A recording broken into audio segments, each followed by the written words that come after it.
नव्हे तर देशामध्ये जो महागाईचा उच्चांक गाठलेला आहे पुरुषांना, की जो लसूण 40 रुपये किलो होता तो आता 400 रुपयावर गेला.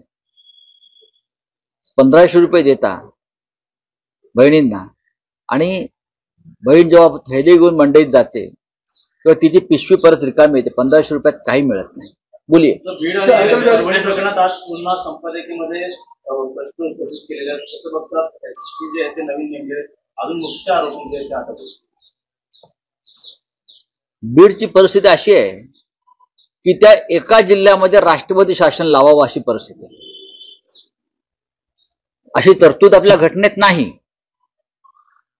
की एका जिल्ह्यामध्ये राष्ट्रपती शासन लावावं, अशी तरतूद आपल्या घटनेत नाही. पण मी बीडची परिस्थिती सांगतो. बीडमधली सामाजिक राजकीय परिस्थिती जी आहे ती अत्यंत गंभीर आहे. बीडमध्ये कधी भडका उडेल, लोक रस्त्यावर येतील, दंगल होईल, अशा प्रकारचं वातावरण आहे. बीडमधल्या जनतेचा शासनावर आणि प्रशासनावर विश्वास नाही, अशा प्रकारचं वातावरण आहे. मुख्यमंत्र्यांनी बीडमध्ये जायला हवं.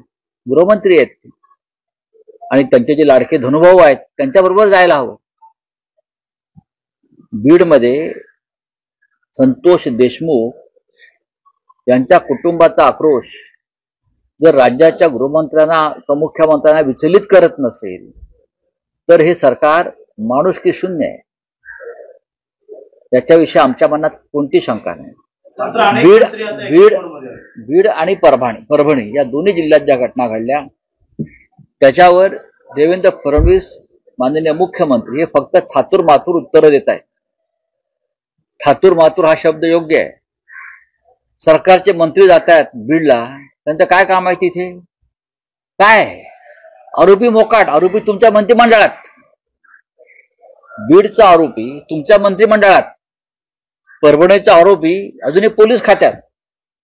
ज्यांनी कस्टडीमध्ये सोमनाथ सूर्यवंशीला मारलंय ते अजूनही पोलीस खात्यात तुम्हाला सलाम मारतायत.